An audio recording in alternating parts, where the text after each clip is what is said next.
just meeting a guy and going to his house. You should not be going to his house unless you want your eggs cracked. Some girls act so delusional. They'll be like, oh, he told me to come over to his house. He said he was going to cook me a good meal. I didn't think he was going to come on to me. Bitch, what you thought? Bitch, he wanted to crack your eggs. That was in his mind. Don't be delusional. If you know you're not ready to get your eggs cracked, don't go to his house, especially if you just met him. Being 26 and dating someone 63 is wild. His balls is hanging to his feet. He don't got no energy to give you back shots. He don't got no energy to put you to the side. I like my girls on top. It's cool if you want someone older than you, like 15. But when we get to like the 30, the 40, the 20, 25, nah, I'm sorry, sir. Them balls that's hanging to your feet, take it somewhere else. Go find somebody your age. Go find somebody else that's going to be satisfied with your 1 minute. Because, baby, I need more than 1 minute. That 1 minute you giving me, you sound like you're about to die. And I'm not trying to kill you before your time. Hello. So today we're going to talk about relationships and we're going to talk about good girls going bad in the industry. The bad girls in the industry get a bad rap. They just trying to fulfill their dreams and get to the bag at the same time. What's wrong with that? The first woman on the good girl gone bad list is a woman that has all the men salivating on TikTok. Who am I talking about? SHEENSEA.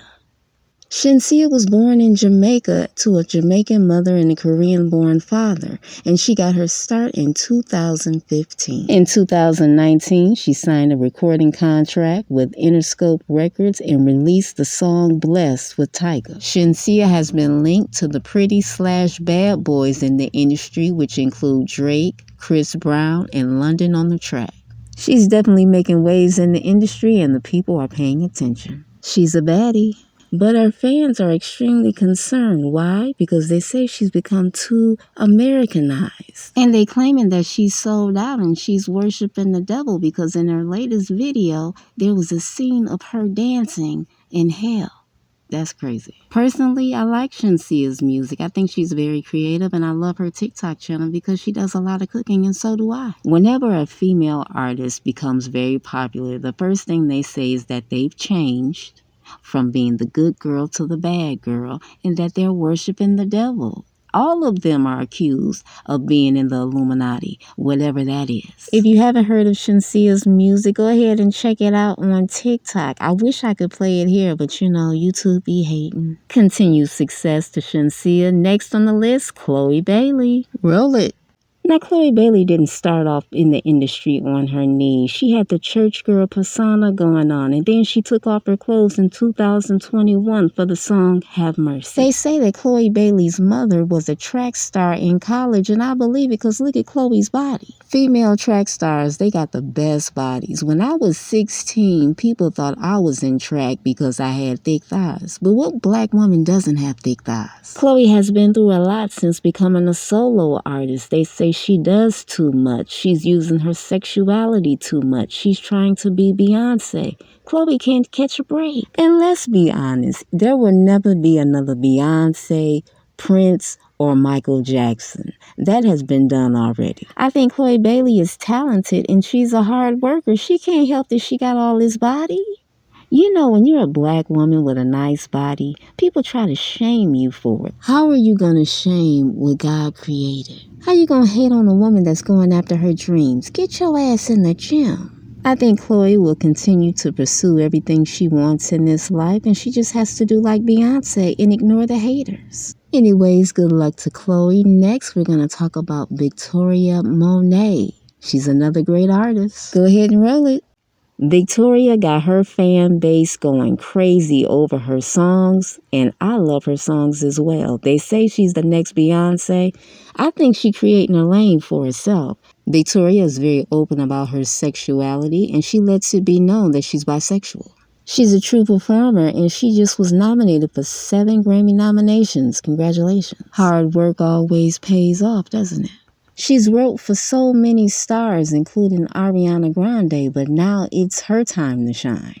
She's a bad girl indeed. But now, let's move on to Tasha K and Will Smith. Let's see. What is his name? What's this guy's name on the screen?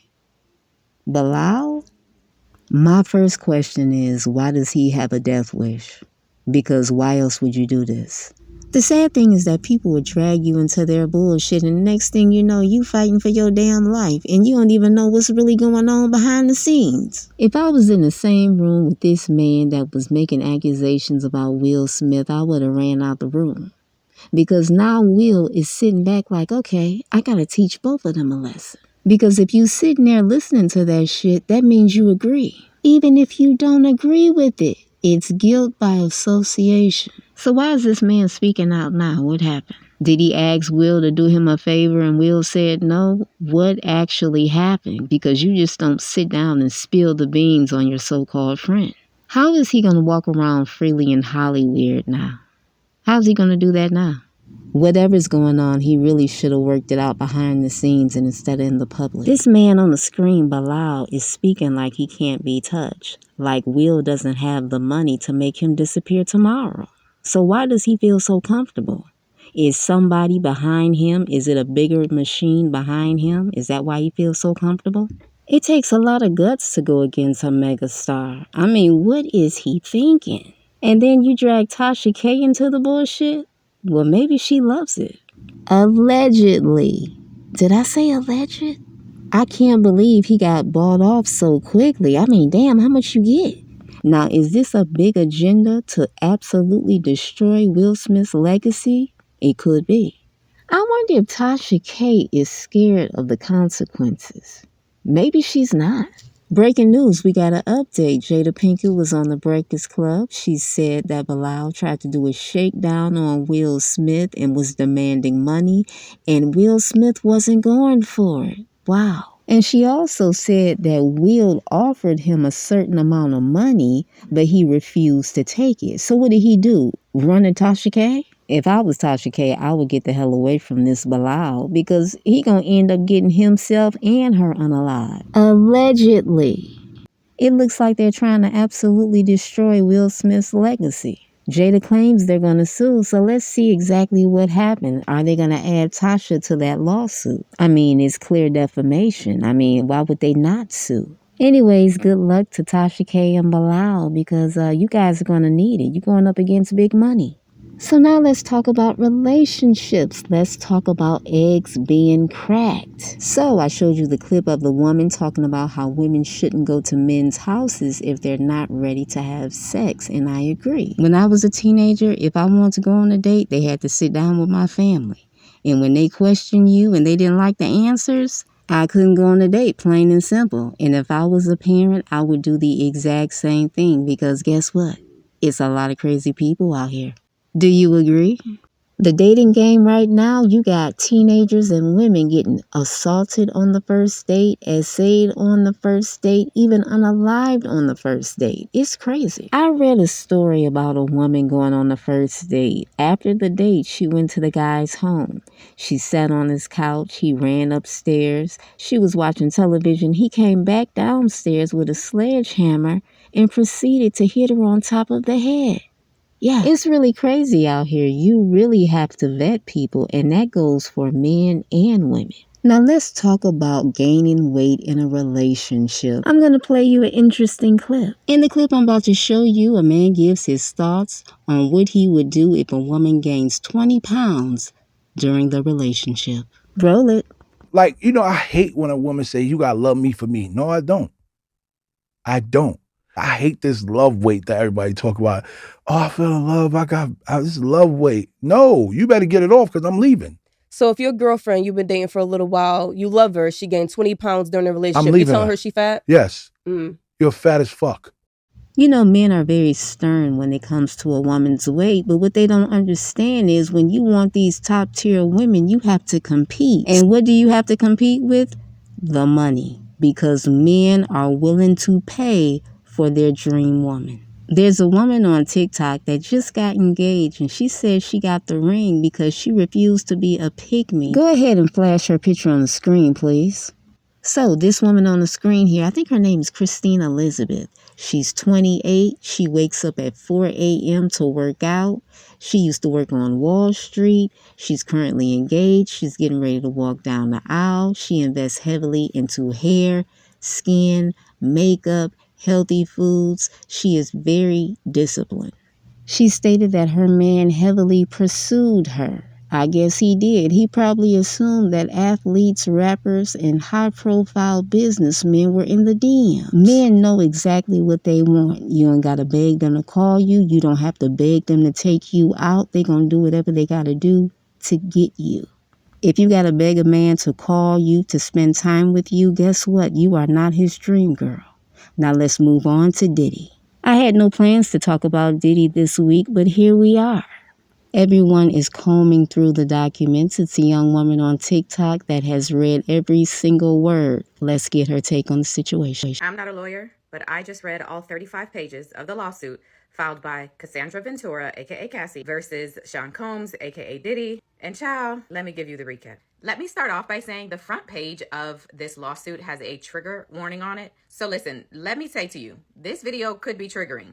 You've been warned. Okay, so the beginning of the lawsuit just gives some background. It talks about how the two met in late 2005, early 2006. Cassie was 19 and Diddy was 37. Shortly after, Cassie was signed to Bad Boy. And at the time, Cassie was actually in a relationship with someone else and Diddy was in a relationship with Kim Porter. But then on Cassie's 21st birthday, Diddy allegedly pulled her into the bathroom and forcibly kissed her. Cassie cried, and that was their very first physical encounter. Over time, Diddy continued to pursue her, according to this lawsuit. And then in September of 2007, Diddy allegedly picked Cassie up from her apartment and gave her a pill. The suit says that Cassie didn't know what the pill was, but she took it at his request.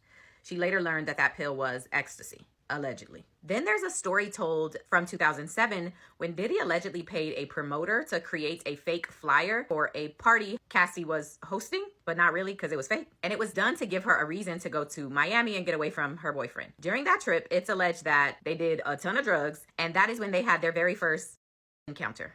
By 2008, Diddy had allegedly introduced Cassie to opiates and would often have pills and other drugs out in the open like candy. Quote, upon information and belief, Mr. Combs has been addicted to prescription painkillers and took ecstasy frequently. The suit also alleges that Cassie's medical records were being sent directly to Diddy's email address. For instance, the suit says when Cassie was experiencing some memory loss, potentially due to excessive drug use and or head injuries caused by Diddy's alleged beatings, her MRI results were provided directly to Diddy. Somebody call HIPAA.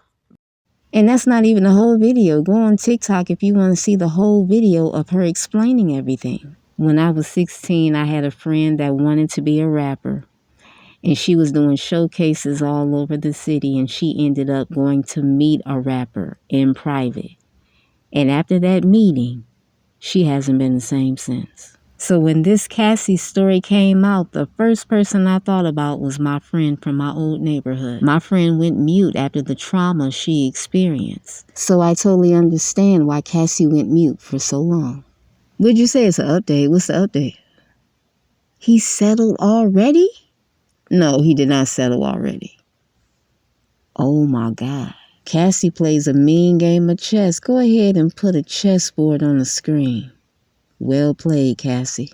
I'm Star. Thank you so much for coming to the channel. Good night and happy Thanksgiving.